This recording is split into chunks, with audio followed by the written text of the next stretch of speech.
आठ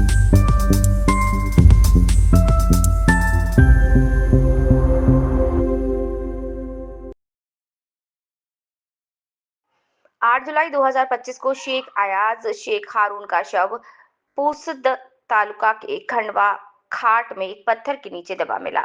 इसके बाद शिकायतकर्ता शेख हारून शेख हुसैन ने पुलिस स्टेशन पूसद ग्रामीण की सीमा में शव मिलने के बाद आरोपियों के खिलाफ शिकायत दर्ज कराई। उस शिकायत के आधार पर बीएनएस की धारा 103, 35, 238 के तहत मामला दर्ज किया और इसे जांच में लिया। इसके बाद क्योंकि घटना बहुत गंभीर प्रकृति की थी, स्थानीय अपराध शाखा की टीम ने वरिष्ठ के आदेश पर इस घटना के आरोपियों की तलाश शुरू की और कुछ ही घंटों में इस घटना के 3 आरोपियों अर्थात शेख अल्ताफ शेख इरफान उम्र 35 वर्ष, शेख वसीम शेख इरफान उम्र 24 वर्ष और कानून के साथ संघर्ष में एक बच्चे को हिरासत में लिया।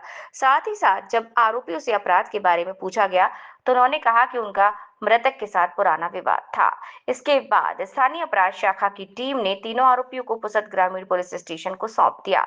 तीनों आरोपियों को गिरफ्तार करने के बाद उनमें से 2 शेख अल्ताफ और शेख वसीम को पुसद में न्यायालय के वर्तमान न्यायाधीश श्री अर्जुन जाधव की अदालत में पेश किया, जिन्होंने दोनों आरोपियों को 24 जुलाई 2025 तक पीसीआर दिया। चूंकि आरोपियों में से एक कानूनी मुसीबत में बाल है, इसीलिए उसे यवतमाल भेज दिया गया, लेकिन ये संदिग्ध है कि ये बच्चा है या नाबालिग। इसके साथ ही आज मृतक के परिवार के सदस्यों और खंडवा गांव के सभी ग्रामीणों ने संयुक्त रूप से उप विभागीय पुलिस अधिकारी कार्यालय पुसद में आरोपियों के खिलाफ सख्त कार्यवाही के लिए निवेदन किया।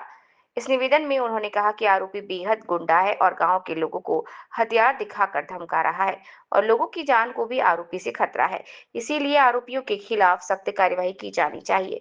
निवेदन देने के समय खंडाला गांव के सभी महिला, पुरुष और युवा बड़ी संख्या में उपस्थित थे। यवतमाल ब्युरो चीफ शेख महबूब।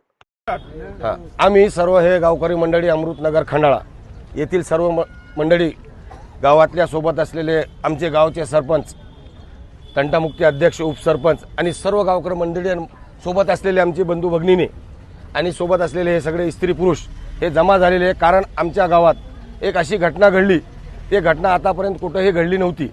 गावातल्याही माणसानं गावातल्या मुलाला एक खून केलेला आहे आणि त्याबद्दल आम्ही दिनांक 6/7/2025 रोजी हे घटना घडली आणि मृतदेह दिनांक 8/7/2025 रोजी प्राप्त झाली।